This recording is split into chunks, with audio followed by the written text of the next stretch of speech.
Salut, comment allez-vous? Alors aujourd'hui, je vais vous emmener avec moi.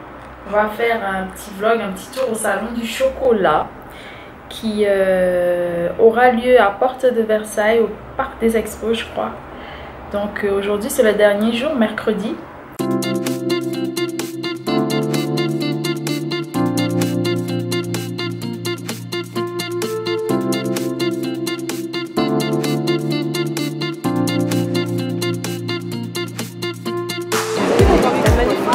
Alors on est au salon du chocolat et là nous avons des sculptures.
Il y a des fontaines.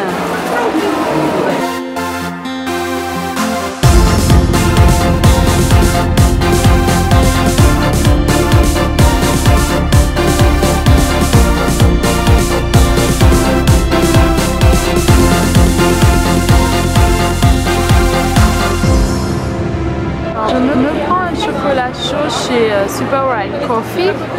Et voilà. Let's go. On continue notre aventure dans ce salon du chocolat.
rapport avec Haïti, ça s'appelle Cacao d'Haïti. Et tout à l'heure, on va les écouter parler de la filière, etc. Et ils ont des boutiques maintenant sur Paris. Voilà, on attend. Après bête de cacao, on va passer par tous les stades de transformation. On va essayer de comprendre comment se forme le goût du cacao et quels sont les enjeux sur le plan mondial. À partir d'une fève et on va aller sur le plan mondial, ça va être assez incroyable. Donc si vous êtes patient et que vous osez m'écouter, ça va durer pendant 10 minutes. Je vais dire plein de bêtises, donc vous pouvez en écouter 80% et 20% vous les jetterez, d'accord? Alors, ça c'est une cabosse, c'est donc le fruit du cacaoyer, je l'ai ouvert tout à l'heure. Elle contient des petites fèves qui sont enveloppées dans une pâte blanche qui s'appelle le mucilage. Vous pouvez, si vous voulez, prendre ça, sentir. Vous pouvez toucher, mettre vos doigts un petit peu au fond, vous allez voir que c'est un peu gluant le mucilage. C'est une petite pâte blanche qui est gluante. Vous pouvez toucher, sentir. Ça sent la peau de banane, ça sent le concombre, ça sent le kiwi un peu. Et donc les planteurs, ils sucent ce mucilage toute la journée parce que c'est un goût de litchi essentiellement. C'est très agréable. Voilà, celui-là je ne sais pas le pousser parce que ça fait maintenant une demi-heure, quelques heures que tout le monde a mis ses doigts dedans. Mais sinon c'est super bon. Ce petit mucilage, il y a un stade essentiel de la transformation qu'il faut bien comprendre. C'est ce qu'on appelle la fermentation. Les planteurs de cacao doivent sortir le fruit de la cabosse et doivent le mettre dans un grand bac en bois, regrouper environ 300 kg, voire plus de cacao. Puisque c'est une petite pâte blanche qui est un peu sucrée, ça va s'alcooliser un peu, ça va démarrer une fermentation alcoolique, puis une fermentation acétique, ça va chauffer. Donc les 300 kg de fèves de cacao vont fermenter. C'est comme les petits champignons, hein, c'est comme le roquefort. Si dans le roquefort il n'y a pas des petits champignons bleus, le roquefort n'a pas de goût. D'accord? Donc pour le chocolat, c'est majeur. La fermentation est un stade essentiel. Or, il faut comprendre que très peu de planteurs dans le monde fermentent le cacao, peut-être pas la moitié.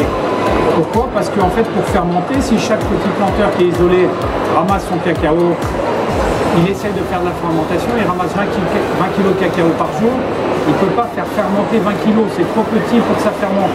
Il faut qu'il y ait une bonne masse. Donc ça veut dire qu'il faut s'organiser en coopérative, il faut se mettre avec les voisins, il faut appeler les copains, il faut se dire tous les jours on amène notre chocolat, on met dans un bac ensemble, ok? C'est pas évident, d'accord? Donc ce sont les coopératives qui peuvent permettre de faire que ça fermente. Le chocolat qui n'est pas fermenté n'aura pas de longueur en bouche, il n'aura pas un goût intéressant, il n'aura pas une palette aromatique très développée, et donc il n'aura pas une valeur marchande très forte. Jusqu'en 2010, les Haïtiens ne faisaient pas fermenter leur cacao. Ils avaient un petit peu oublié, c'était vendu sur l'autre partie de l'île qui s'appelle la République Dominicaine. Et c'était vendu aux Américains sous l'appellation de cacao de République Dominicaine. Et les Américains, vous savez ce qu'ils font avec le chocolat. Donc c'est dommage.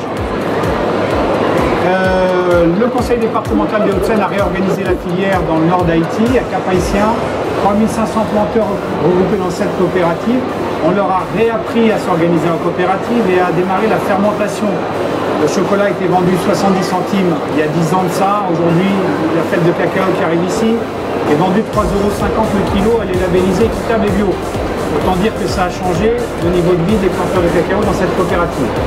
Je vais vous proposer de goûter un petit morceau de fève de cacao cru. Donc cette fève a été fermentée en Haïti. Elle a été séchée puisqu'elle contient beaucoup d'humidité. Vous l'avez touché tout à l'heure, la graine contient 60% d'humidité. Et donc le fait de la sécher permet de la ramener à 7% d'humidité. Comme dans les coopératives en Haïti, ils n'ont pas d'hygromètre, ils prennent la fève de cacao comme ça, et ils la font craquer, je ne sais pas si vous entendez. On entend? Alors, ils la font craquer comme ça. Si ça craque comme ça, ils disent qu'ils font chanter la fève. Et si la fève chante, ça veut dire qu'elle est suffisamment séchée. À ce moment-là, ils peuvent la mettre dans un sac et l'envoyer dans les pays qui la transforment. D'accord? Donc ce que vous goûtez là tout de suite, c'est une fève de cacao qui est fermentée, mais séchée, c'est tout. Donc vous êtes dans des notes végétales. Pour le moment, vous êtes peut-être sur une amande verte qui n'a pas suffisamment mûri, etc. Le stade suivant de la transformation, c'est la torréfaction. Je vais vous proposer de goûter ceci maintenant. C'est une fève de cacao qui est fermentée en Haïti, qui est arrivée chez moi et moi je la mets dans une machine qu'on appelle un torréfacteur et je la torréfie pendant 13 minutes à 120 degrés. Le but de la torréfaction, c'est de réveiller les notes brunes du cacao, faire en sorte que cette fève qui avait une note verte, demain elle ait une note de chocolat, de cacao, de café, d'amande ou de noisette. Donc c'est la torréfaction.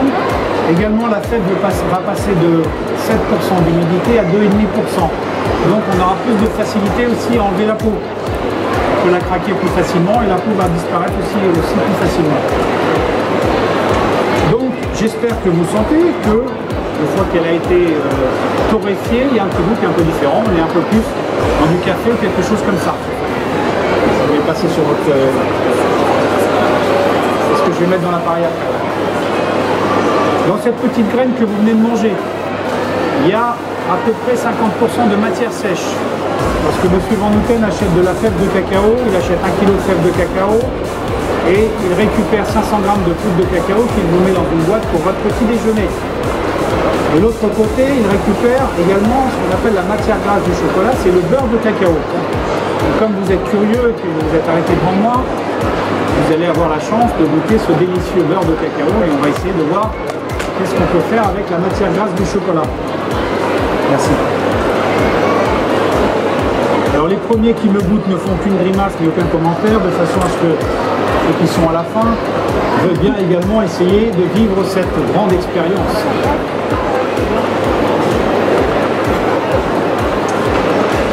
Je fais cette petite plaisanterie sur le beurre du cacao, mais je rajoute également que tous les médecins du monde vous diront qu'il faut manger du chocolat parce que le beurre de cacao qui est contenu dans la fève de cacao, c'est un bon cholestérol. Il ne se fixe pas aux parois sanguines. Il y a du magnésium et il y a de la théobromine qui est un excitant. D'ailleurs, vous voyez comme je suis... de toute façon, ça se voit, vous avez passé votre journée au salon du chocolat, vous avez tous une mine superbe. On voit que le chocolat aujourd'hui a produit un effet sur vous. Le magnésium vous a carrément réveillé. Alors on attend que tout le monde ait goûté le beurre de cacao, sinon on va dévoiler...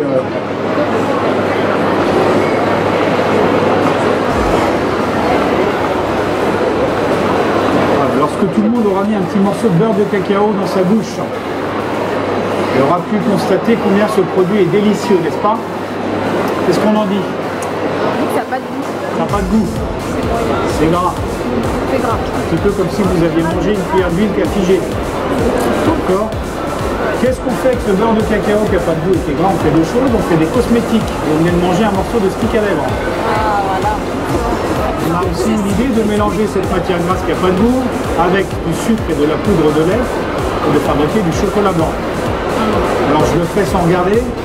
Parce que nous les chocolatiers français on n'aime pas trop, on estime que le chocolat blanc c'est pas du chocolat, puisqu'on a enlevé la poudre de cacao et qu'on a